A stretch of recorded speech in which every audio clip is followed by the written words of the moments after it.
How can you earn this market? Simple.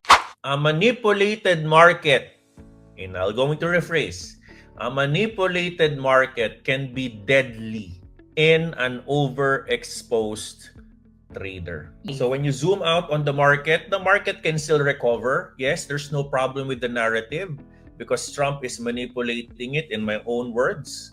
No?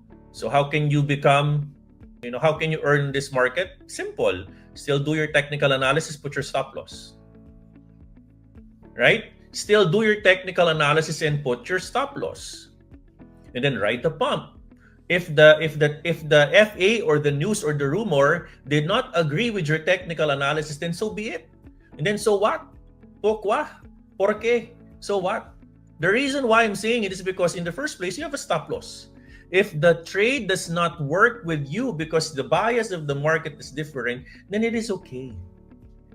You are in the business of protecting your losses. You're not chasing all the right wins. You're not chasing all the wins. Because if you are chasing all the wins, you're going to force yourself, your narrative to the market, and we don't operate that way.